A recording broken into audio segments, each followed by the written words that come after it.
Hi. So in this project, we are going to try to build a model that is going to find similarity between text, right?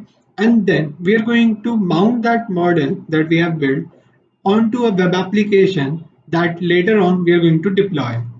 So this is a machine learning plus a web development of project where the main motive is to find similarity between text and to build an application that is actually a web application where we can use this model of finding similarity.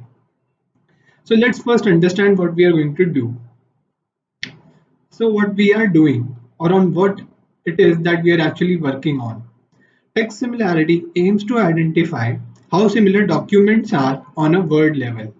Essentially, we may define text similarity as attempting to determine how close two documents are in a lexical similarity and semantic similarity manner. Now, these terms might not be something that you were able to understand from this, but a language has a lexical part and a semantic part. Now, lexical part is something like words, alphabets that create words, then words that create sentences, sentences that create documents, right? And semantic is actually the part of the language where we are trying to convey meaning, right? The main motive of communication is to convey what we want to say, right? Or what we want to express.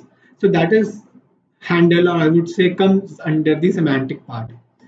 Next, the traditional approach to compute text similarity between documents is to do so by transforming the input document into real valued vectors. The goal is to find a vector space where similar documents are close according to a chosen similarity measure. Again, this is something that is not really good at explaining itself, but what we are trying to do is trying to convert our text into numerical values which later on can be used to find similarity between two texts, right? So what we are trying to do is, let's say that there's text A and text B. So text A is defined by number 5 while text B is defined by number 2. So we can say that both of them are natural numbers, right? Again, that means that they are closely related. But if text A was, let's say, determined to be 5, but text B is determined to be -7. Now, these are not natural numbers but integers. So we can say that, yeah, they may be closely related or maybe not, right? So this is how we are going to see, or we are going to compute if two texts are similar or not. Though this was a very dumbed down and not really accurate version of what we are going to do, but when we are coding or building the model, it would be much more, yeah, I would actually much more explain this when we are coding itself. So details of the project. First, we will be building different kinds of functions that will help us in pre-processing the data and convert the data into vectorized formats or format. Next, we will build a web application on Django to mount the similarity model. Lastly, we deploy the Django project on Heroku through GitHub. So building the similarity model. We start off with building functions that helps us in extracting and pre-processing the data. Now the clean data is a must for finding similarities, right? Which is also further processed by removing stop words. Now stop words are actually words that are repetitive inside your text but don't convey much inside the text. Meaning that there can be words like a, the, is, right? In the text there are so many repetitions of these kinds of words, but in general they don't convey much of the information. So these are also called stop words, which we will be removing. Next, we convert this clean data into vectors, that is an array of numbers representing the data as numbers. Lastly, we build a function which finds the closeness of these vectors called cosine similarity function. And actually the algorithm that finds the closeness is called cosine similarity. Second, or the I would say the second part of the project was Django web application building. So this is the second part of the project where we will build the web application using the framework Django. We mount the model we built in the previous part on the Django project here. Now this is the last part of the project where we will be deploying the Django application on Heroku using the connections to GitHub.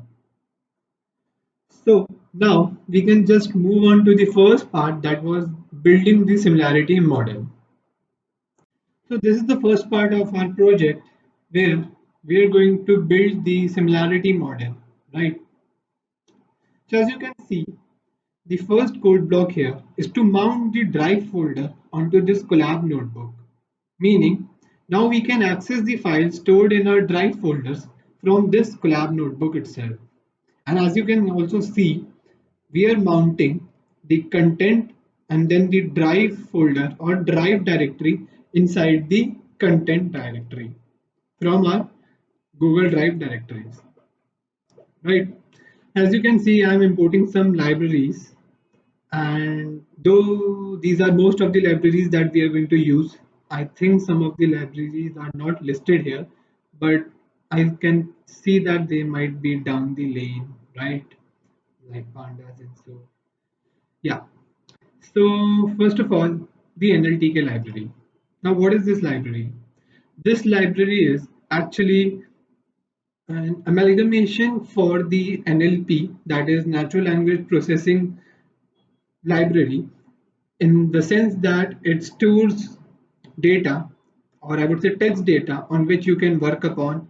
Just like the sklearn library, it stores a lot of other library and functions too, right? As you can see from the next line, the NLTK stores a library that is corpus, from which I am importing my stop words, which was as defined in the last introduction video, right? So NLTK has a lot of other libraries and function defined in itself, which I think we are going to use and you will be able to see down the line, right? So NLTK has functions which are used to tokenize the text. Tokenize means we extract words from sentences, right? It has libraries to lemmatize. Now again, these terms might not be something that you have heard before, so you can just go and Google search them once, because I would be just giving a brief about them and it might not be much of an explanation, right? So you can just go on to Google and type these out. The reason why I'm actually, you know, stating out these terms is because though we aren't using all of the terms or functions exactly in the code itself, but it is good to understand them, as to you can also modify my existing code to build a better version of the similarity model, right? So for that, you might want to learn more about these functions that NLTK has. Right. So NLP is actually a domain where we understand and know more about how to train models, right? Models in the sense machines to understand our language and to use our language, right? We can work on text generation, right? Models using, or I would say models using data from the corpus and then training themselves to generate text to, there's machine translation also, which means that I'm trying to convert a sentence from maybe English to Japanese or English to French. So for that, NLP is the like hut for these kinds of processes. Next is the Ray library. Now Ray library is for regex. If somebody has, if someone has actually already used this, they would know that regex is generally for data. I would say not say data, but text handling. Like if I want to extract some particular things from my text, I would use regex. Or if I want to handle or manipulate text, then I would be using the Ray library. Because inside Ray library, we have functions like find functions, where you can find a specific character where you can find specific combination of string inside your text data, right? Though it has a lot of more functions that you will be seeing later on. Next is the TQDM. Yeah, this is basically a library which helps in understanding how long a process might take to cover up and what is the state of the process, right? Next is the time, request, and random. Now, again, request is not exactly, yeah, I won't be using the request, but request is basically a library which holds functions which helps in finding out request and responses, right? There's get request, there's post request. So if you are making those requests and you want to find out the response for those requests, this library is pretty handy. So these are the texts that I'm going to take as an example to see how close they are to each other. Both of these texts talk about characters in movies, right? So later on we will see how close they are to each other. First you can see is the cleaning function that I have defined, right? So what the flow of the, I would say the flow of this part of the project is that first we build a function that pre-processes the data, cleans the data. Next function we build is to remove the stop words. Next function we build is to convert the pre-processed and clean data into our vectors. And the last process would be, or last function would be, to now actually, find the similarity between these two vectors that we have defined and see how much similar they are to each other, right? So for that, moving on, the first function is the cleaning function that is pre-processing the data. And inside cleaning function, I have defined some smaller functions which I am going to use. So in a sequential manner, the first function is the clean HTML. Again, from the name itself, what I'm trying to do is remove the HTML tags, right? I've already taken string which is pretty much clean, just has punctuation and stop words and these, right? These usernames. But it might also happen that there are sometimes text which has HTML tags in it, right? When you're trying to web crawl and get extract the data, sometimes HTML data also comes with the intended data. So to remove that, I am building the clean HTML. And here you can see there's the use of layer library having the compile function, which is telling that if there is any, I would say, sequence which has values inside the open and ending brackets, then we have to remove that data, right? And using the substitute function of the array library, what I'm doing is if there's any sequence that is true for this kind of data, then remove that and replace it by an empty string, right? This is what is happening here. And then return the string, updated string. Next is replace URLs. Again, similarly, I'm using the compile function, which stores in the sequence which we are looking for. And again, here, if we find that sequence, then we are going to remove that sequence or replace that sequence exactly with a empty string, then return the updated string. Similarly, to remove emails, now we will be removing anything that holds an @ sign, right? And has a dot. Next is the miscellaneous, that is again removing a new line character or a tab character or a single quotes, right? All of those data will be removed from the string also. Then I'm just calling them out and finally returning my updated string. Now this is downloading the stop words. So when you install your NLTK package for the first time, right, what happens is that all of the data or the corpus data is also installed. But sometimes it happens that the corpus data is not, automatically installed. So for that, what you can do is just type in NLTK dot download and the corpus name of the corpus that you want to download. So it would download that for you. If it is already downloaded, it would show something like this: package stopword is already up to date.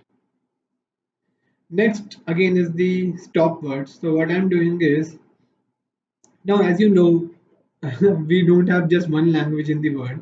There's there are a lot of languages, and for each language, some words are defined to be stop words in them. So what we are doing is we are calling out these stop words for the English language here, right? Next, as you can see, is the function that is defined as, yeah, from the name itself, remove stop words. It is pretty much clear what this function is doing. Let me just explain it, how it is doing, right? So the first thing that is entering inside this function is a sentence. Next thing that happens is that we are building a list using the split function of these strings to build a list of words from that sentence. Meaning, if I have a sentence, I am happy, the words variable is going to hold a list that has I am happy. So three words, right? Next, what I'm doing is using list comprehension, I'm finding out if my words list actually has stop words in it or not. For example, taking the previous example itself, I had a list that is I am happy, right? So let's say that I is actually a stop word. So what happens is that it goes through each and every word inside the list, and here it is able to see that I is actually a stop word. So it is going to remove that. Then next word is am. It is not in the inside the stop word. So it is going to keep that word. Then next is happy. Again, not in the stop word. So it is again going to keep that. So this filtered sentence is going to have a list, not exactly, is actually the list itself storing the value am and happy, right? So two words now rather than three. The last thing that I am doing is again building a string from the filtered sentence because it has only two words, right? Now what I'm doing is joining those two words together to build the string itself and then return the string here, right? So this is what exactly remove stop words function is doing. So with this, I'm going to stop here because the next section will start off with what word vectorization is, how word vectors look like, and why we are actually, though this was also covered in brief in the introduction part, but again I will tell you why we are converting into, converting the strings into numbers and how they are going to help us in finding similarity between the. So this is the second part where, as you can even see here, using the cleaning and the remove stop words function, you can see our initial, yeah, our initial text was j.walk at the rate the username something something something something, right? And here you can see jwalk, all of that something something is removed, and then I read the article. He essentially said that instead of, and just the usual English language, right? So even here you can see that the yeah, even here you can see that the, right. Next, you can see that the first line is when we just use the cleaning function. Then we use the remove stopword function, and that whole long ass sentence is now converted to a smaller sentence, like a really small sentence, right, as compared to the above one. Similarly, for our text 2, you can see the first is somewhat longer as compared to the second, which doesn't have any of these stop words, right? So this is how we have cleaned the data. And next is, right, so the next thing I'm doing is actually loading the embeddings, or what I should call word vectors, right? So as we know, natural language processing is the process of, is the process of processing different languages and extracting useful information from a given sequence of words. That is something that we call as text. So words embeddings or I would say word embeddings or word vectorization, is a methodology in NLP, that is natural language processing itself, to map words or phrases from vocabulary to a corresponding vector of real numbers, which is used to find word predictions or word similarities, right? So word embeddings, now I will be interchangeably using the word embeddings and word vectors terms, right? So they help in the following use cases. For one, we can say that it is helpful while computing similar words or understanding if two words are similar or not. Next is text classification. They help in text classification also. Next is document clustering, finding similar documents or grouping documents, right? There are also many more functionalities of what they do, but basically here they will be helpful in finding similar words and grouping similar text. The next thing before moving forward is understanding a little about what cosine similarity is and why is that, that we are using cosine similarity as a metric to understand if two texts are similar or not, right? So we can understand that word vectors are actually dimensions depicting a point in space. Now, this is not going to be really easy to understand. So try to follow through with me, right? Let's say that there is a 2D space, right? This is the x-axis, this is y-axis, and a 90-degree angle with the zero, right? Let's say I have a word vector v1 that is 1 comma 0. For those who think this is bad, I know this is really bad, but till the time this is understandable, please don't commit. So as you can see, v1 is a vector having 1 comma 0, something like here, right? 1, 1, 2, again similarly 1 and 2. Now there's another vector v2 which has a value of 0 comma 1, right? So this is somewhere here, this is somewhere here. So I have a v1 vector and a v2 vector. So v1 is here, v2 is here. So what is cosine similarity? So cosine similarity is basically finding the cosine value between these two vectors, right? So as you can see, this is a 90-degree angle, right? So cosine of 90 is 0. This tells me that vector 1 and vector v2 are not similar, like not at all. They are least similar to each other. But let's say, for example, that I have again two vectors like this, and this is somewhat, yeah, okay, not this exactly, remove this, somewhat like this, right? You can see that the magnitude is pretty much different for V1 and V2, and still the angle here is closer to 0, right? Closer to 0.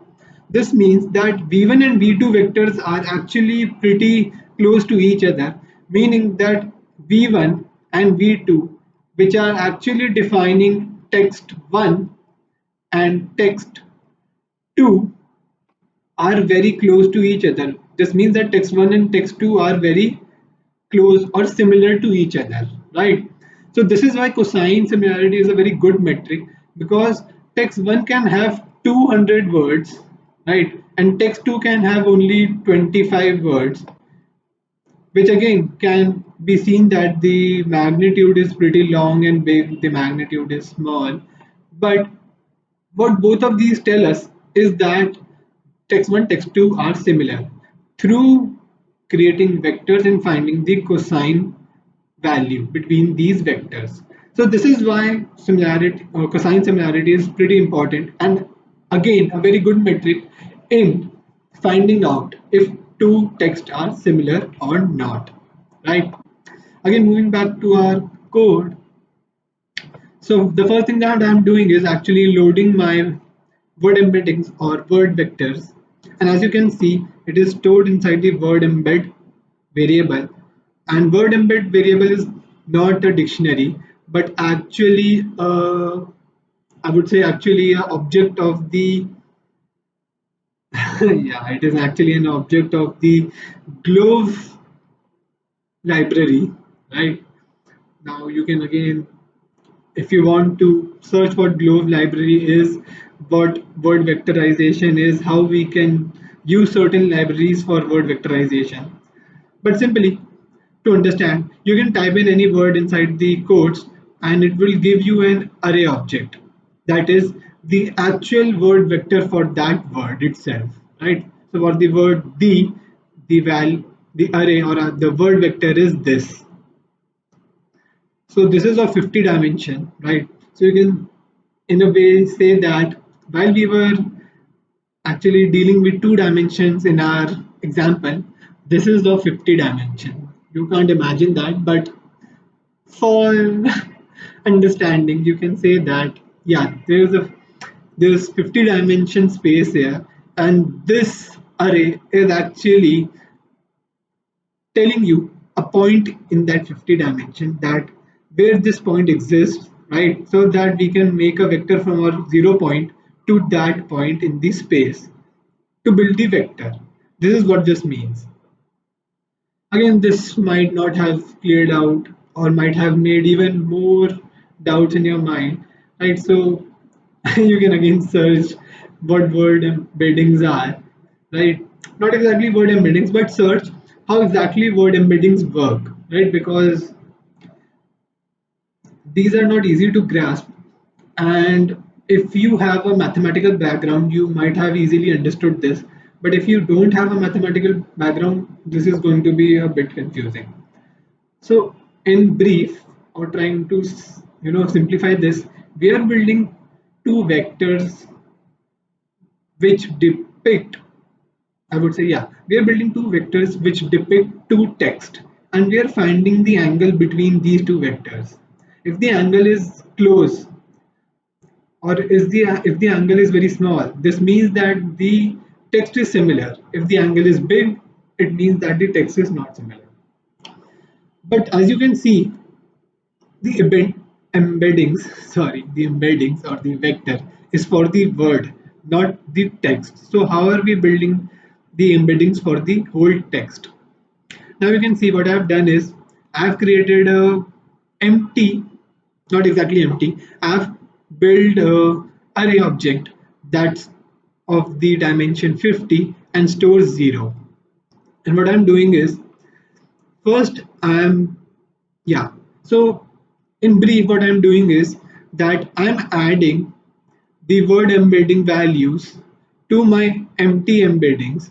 So what happens is that each and every word has a different embedding values, right? Or different array values, right? So what I'm doing is I have a array which stores 0. Then the first word has some embeddings which is added to my 0 array. Then the second word again has some embeddings which is added to my 0 array. But now this is not the 0 array because it has already the values added, not exactly, yeah, this is pretty confusing. But what I'm trying to say is that let's say that there is a variable C which has a value 0. Then there is a variable A which has different values, right? In a for loop, the first value for A is, let's say, 2. Then in the second time loop, it has a value of 7. So what is happening? I'm adding C with A. So first 0 plus 2 is happening, then 2 plus 7 is happening. So this is how what I'm doing is adding on each and every array object for each and every word inside my text to be added into one array object, that is document embeddings. So as you can see, well, not exactly see, but later on, yeah, here you can see the document embeddings, right? Because yeah, So the first word is Joe, right? So what happens is first I'm taking out the word embeddings of Joe into the array. Then I am adding this value into the zero array, right? Now something added to zero becomes that thing itself. So I have the value of the first words array embeddings. Next, I am finding the second word's embeddings and storing it in array. Then what is happening? The value of the first word is here, the value of the second word is here, and the second word values are now being added to the first one, right? So this is having first plus second. Now in the next loop, I have the third word embeddings inside this array. So this is 1 plus 2. This is the third one. Now the third one is adding into the 1 plus 2. So it has 1 plus 2 plus 3. 3 embeddings in total, right? So this is how I am actually getting my word embeddings for the sentence out of the words, or I would say using the words. So this is the same thing that I'm doing for the second one also, and I'm using try and except block to see that there might happen that there is some word which is not inside my word embeddings file, so there would be no embeddings for that, right? So if there is no embeddings for that, I am finding the count of those words. Fortunately, there was no word inside my text that was not inside my embeddings file embeddings file, right, word vector file. And similarly for the second text also, there was no word inside that text which was not inside my word vector file.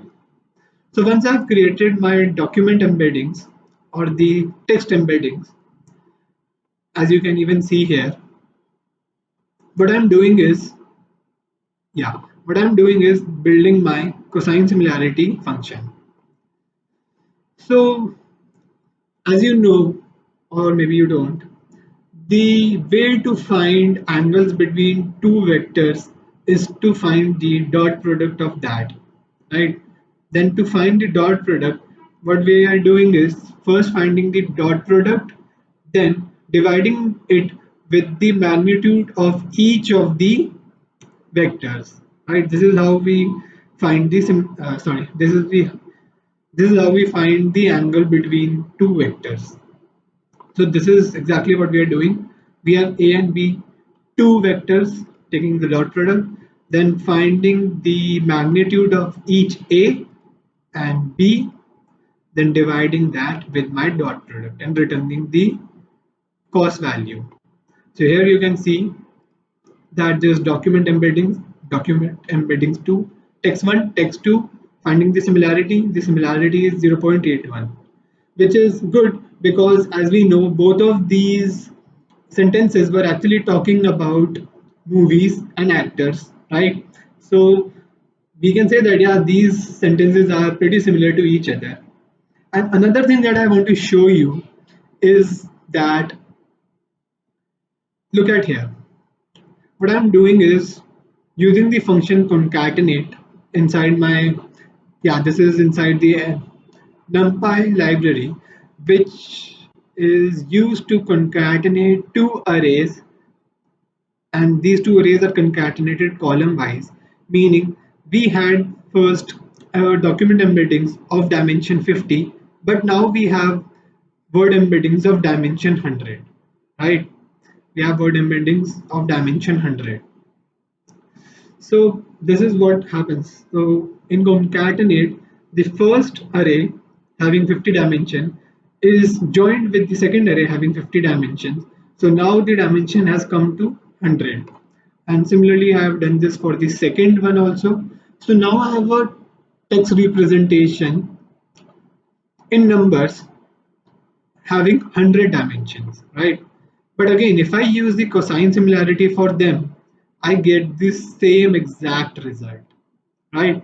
So this is one reason why both of them are important. Sorry, why both of them I'm saying, why cosine similarity is a very good metric, because what I've done is increase the dimension, meaning that somehow I have also increased, or I would say displaced the point in my space, because first there was a 50 dimension space, Now it is a 100 dimension space, and the point which was on the 50 dimension space now has displaced in the 100 dimension space, but also the magnitude might have also changed, but still finding the similarity for both of these points, we still get the same value, right?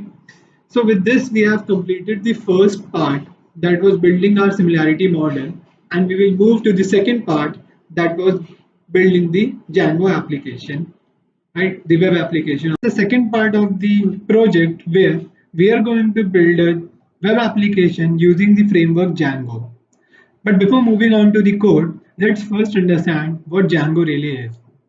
Now, Django is a Python-based, free and open source web framework that follows the model template views architectural system. It is a web framework that has a set of components that helps you to develop websites faster and easier.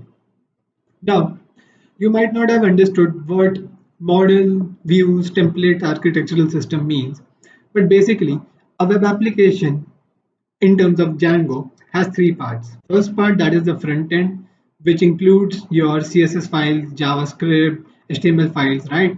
So HTML is here termed as the template. Next is your backend part, which is termed as views. So in your backend part, you manipulate data, handle data, and retrieve, store data, stuff like that happens. And then you also render your HTML pages, right? So this is handled by views inside the backend. And the last part is the models part, that is related to your databases, storing of values, building of tables, right? All of that is in the umbrella of models. So this is the model views template architectural system inside Django, but we will be using only templates and views only for the moment. Now we can move forward to the code part. So first we are going to set up the code, and for that what you have to do is first create a project directory, right? Create a project directory. So I have created a project directory that is similar text, right? Named similar text. And the next thing that you have to do is build an environment for this project. So if you're using an IDE like PyCharm, right? Like I'm using PyCharm also, you can just click on files, click on settings, and then a pop-up will open. Then click on projects, right? Then click on project interpreter, and here you can see that there's a project interpreter here. So if there's if this box is empty, just create a new interpreter or environment using the settings button. Then click on add, and then just type in the name of the environment you want and where you have to store that environment, and then choose the Python file or the Python application if you want to use the 3.7 version, 3.6 version, right, 3.8 version, or whatever version. Then click on OK. So I have already created an directory, right? Sorry, not directory, environment, and that is also named as similar text. Then once you have created the environment, we can move to the next process, that is to go into your command line and go inside the my site directory, right? Here you can see that inside my similar text, which was the project directory, I have the my site directory here. So similarly, go inside your command line into the my site directory, then run the command pip install r requirements.txt. So once you run this command, what is going to happen is that all of the packages and dependencies required by this project is going to be installed inside your environment, so that later on your project can use those directories as needed, right? So once this also happens, what you have to do is run this command, python manage.py migrate. Now this command is specific to Django, right? This is not a Python specific command. And once you run this command, all of the tables that are required by this application is going to be sorry, is going to be instantiated with this project, and then your application can start using the tables inside your databases, right? So this is important for that. And also understand this, that Django provides you with the base project itself. You don't have to code anything from scratch. It already provides you with the base project onto which you can build, like you can build your code so that you can portray new functionalities onto the website you are building, right? So even for the base project, you have to run this command so that the tables that are required by the base project to run are also instantiated, right? So this is the last command, but we won't be running this command right now. And as the name suggests, right, run server, it is going to run a local server onto your machine to, yeah, you can see the website then if it is running in the properly fashion or not, right? So later on I'm going to show you what this command do exactly. But first of all, let's move forward to see that there are two directories here, my site directory and polls directory. So my site directory now is the project directory which stores the settings, vsgi py files, right? So inside your settings you can see a lot of variables are defined here, right? And you can see the installed apps. Now these apps, yeah, first of all, let me define what project is and what an app is. So project is like, let's say, overall website inside which there are sub parts of that website built through apps, right? So there's a big umbrella of that is the project. Then there are small parts that are under the umbrella which are apps. Now apps provide functionalities to your website. And as you can see here, some apps are defined like the authentication app, sessions app, messages app. So these are pre-built apps by the Django project, right? These are the apps that are provided by the base project. And these apps handle the sessions of your website, the authentication in your website, and stuff like that.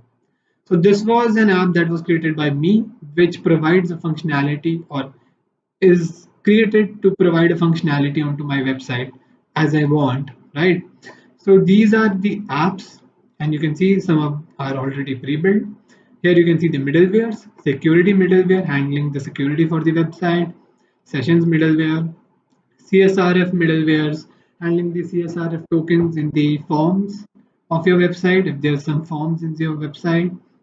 Next, you can see that there's databases too, a variable for databases, which is not exactly a variable. Yeah, it is a variable storing a dictionary.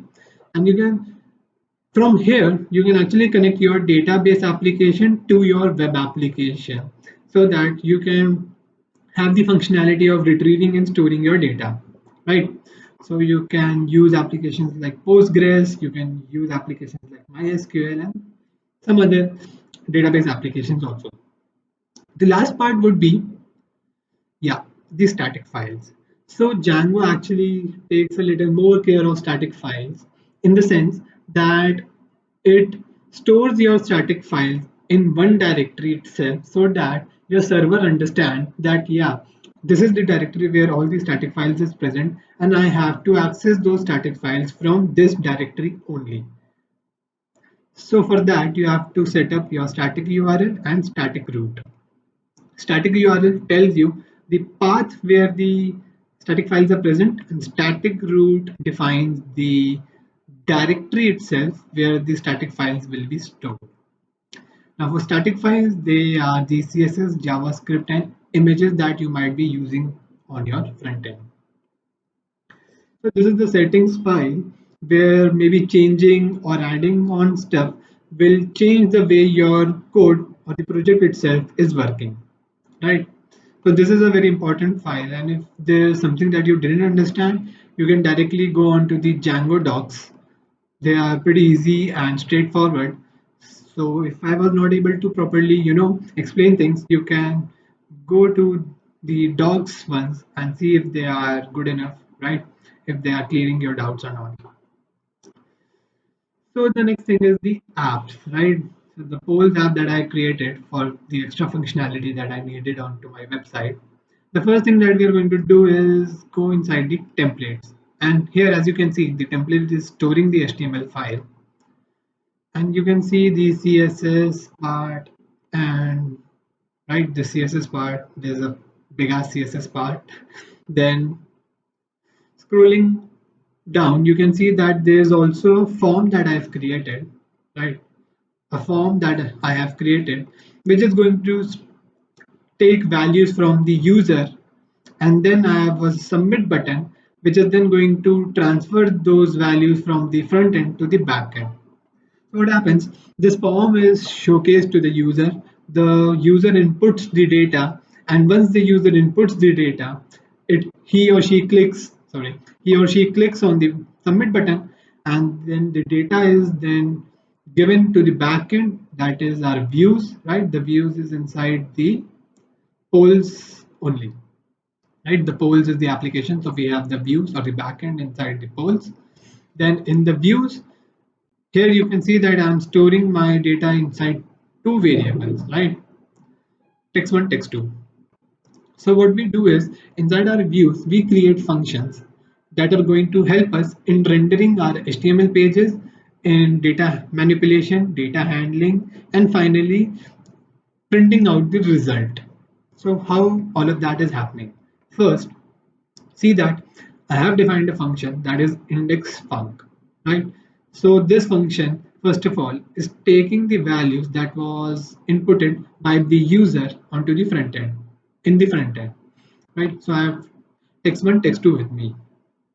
Then I'm using the cleaning and remove stopword functions, right? Both of these functions to pre-process the data. Then I'm doing the same thing that I did before, building my document vector, right, from word vectors. So I have document vectors for both of the text.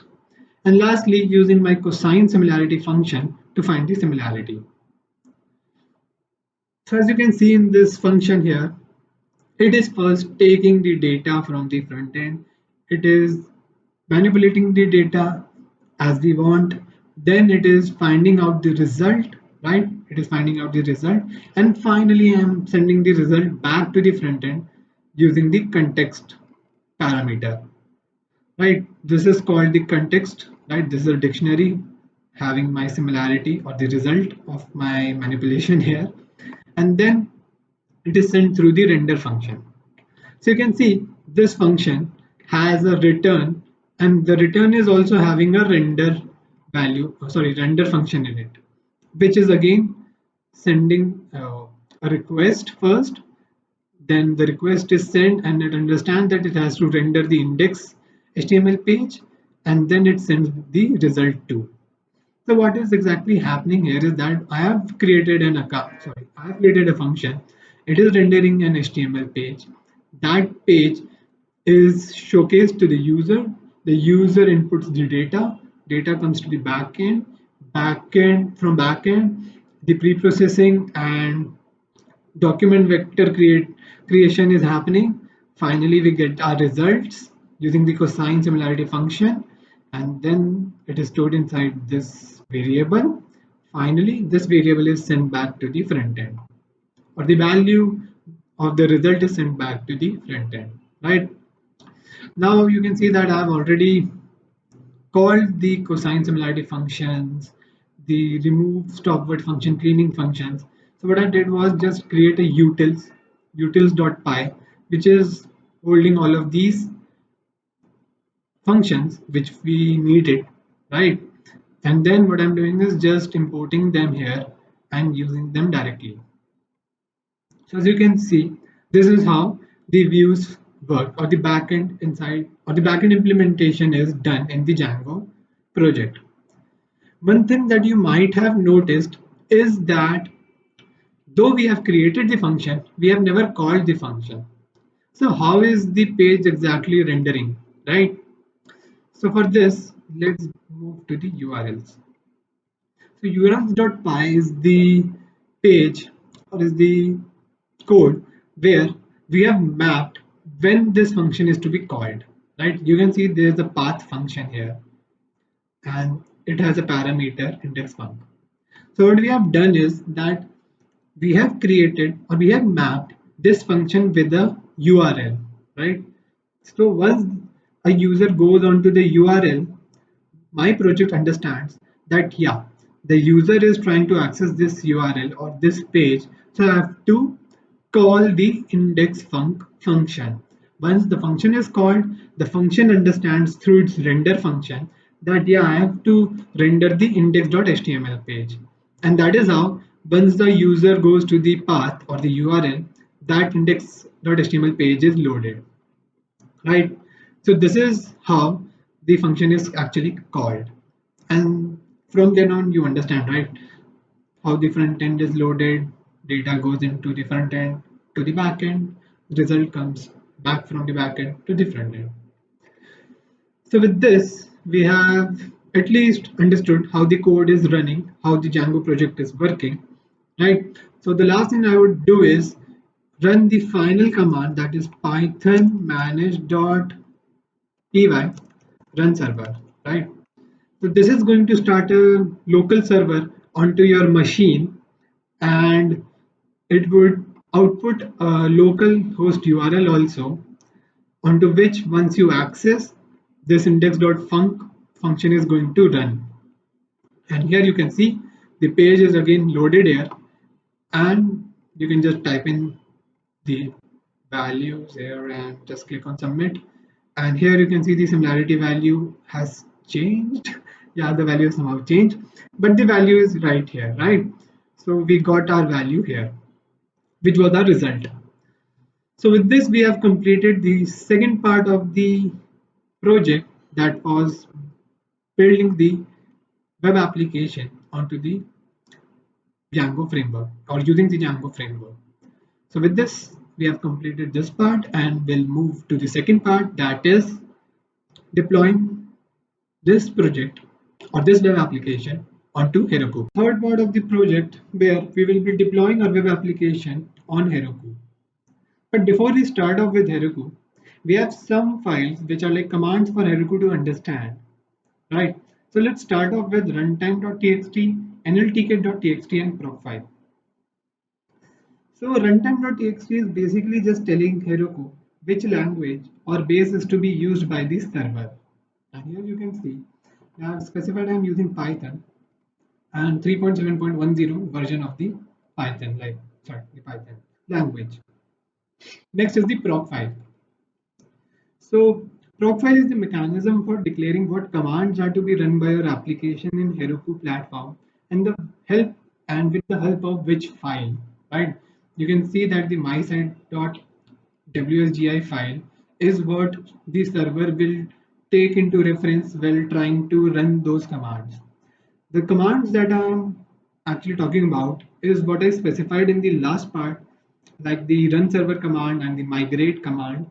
These commands are actually executed in the Heroku server using the proc file, so that the code is set up in the server also, right? So the last thing is the nltk.text, and it is only storing one word, that is stop words, right?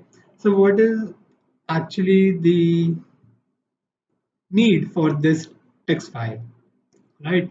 So we know we are using the NLTK library, right? And the NLTK library has stop words in it, which is again what we require so that we can use those words in our remove stop words function, right? So the way Heroku server works, when installing the NLTK library as a prerequisite for the code setup, it doesn't automatically download the corpus also, right? So we have to create a text file that indicates all the corpus that we want to download or the corpus that we want to download, right? So for that, we have to tell Heroku that stop words to be also installed, right, with the NLTK library, so that later on it doesn't create some problems when stop word is being called inside the code. So this is why NLTK library is, sorry, NLTK.text is also created and stop words is written inside that. So with this, we have finally understood, right, all the prerequisites for deploying the code onto Heroku. And the next thing that you have to do is actually upload this code, right? Upload this code onto one of your repositories in GitHub. So as you can see, I have a repository similarity in text, right? And it is storing the code here. My site, polls, flows, profile, NLTK, runtime, right? All of that is stored here. And it has to be stored in the same exact manner also. There shouldn't be some like a folder inside which all of this is present, or you have gone inside the my site only and have excluded the polls and things like that, right? Because if you have actually stored your code or uploaded your code in one of your repositories in a manner which is different from this, then Heroku won't be actually able to understand if you have the full code with you or not, and it will again and again, provide you with an error that it was not able to deploy your project. Right. So once you have uploaded your code in the similar manner, go onto your Heroku account, right? Go onto your Heroku account. If you haven't had a Heroku account, just create one. It is very easy to do. It asks for your basic information like name, email ID, phone number, if you are affiliated with some organization or not, stuff like that. And once you have done that, once you have logged into your account, it would redirect you to your personal dashboard, right? So click on new here and then click on create new app. So it will ask you to just type in the name of the app, choose a region. There's only two regions here. Then click on create app. Once you do that, this app would be listed in your dashboard, right? So I have three apps for now. And since I've already created an app for the similar text, here the name like suggests that also. So click onto your app, right? Once you have clicked onto your app, go to the settings option, and inside that scroll down to the build packs. So the first thing that you have to do is click on add build pack, then go to the Python, select Python, and then click on save changes. Once done that, it would show something like this, that Heroku Python build pack is now accepted to be used as a build pack for this app inside your Heroku account. The next thing to do is go to deploy. Right, so once you go to your deploy option, you can see that there are three methods for deployment. One is Heroku Git, one is GitHub Connect, one is Container Registry. So you have to click on GitHub Connect. Then it would ask you to log in into your GitHub account using your credentials. So once you have done that, it would show something like this, that your GitHub is now connected. And the next thing that you have to do is to search the name of your repo, right? The repository in which you have stored your code. And once you search that, click on the search option, then it would show you the name of your repo and ask you if you want to connect that or not. A button will be shown here, right? For the connect option. Click on connect. Then once connected, it will show something like this. Connected to your ID, repo name by your ID, right? Once this is also done, scroll all the way down to manual deploys. Now choose the branch that you want to deploy. Since my main code is inside the master branch only, I'm going to choose master. Oh, there's only one branch only. Again, if you have different branches, choose the one that you want to deploy on, then click on deploy branch. Once you click on that, then officially Heroku starts to set up your code onto its server, right? And you can see that from here. So this is going to take some amount of time before it actually finishes the setup of your code. And the first thing that it does is, okay, wow, why is it taking so much of time? Right, so as you can see here, the first thing it did was take the Python version from runtime.txt, understood that Heroku is to use the Python build pack. Then it is installing all the requirements using the requirements.txt file, right? Once I have done that, it is also downloading the NLTK corpora, the package, right? Stopwords package from the NLTK corpora. And once it has done that also, lastly, it has run the command python manage.py collect static. Again, this is a command that is specific to Django, and it is used to store all the static files inside the static files directory we had set up inside the settings.py file. Lastly, it compresses the files, right, and then launches your server, meaning that your server is now ready to use and has upload and has the code up and running, right?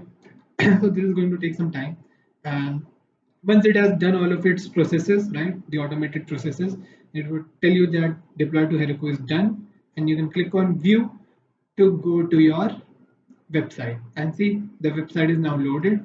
You can just click on, yeah, just click on this and just click on the submit button, and it is now giving you the similarity value here, right? So with this, we have also completed the third part of the project, that was to deploy our web application on Heroku.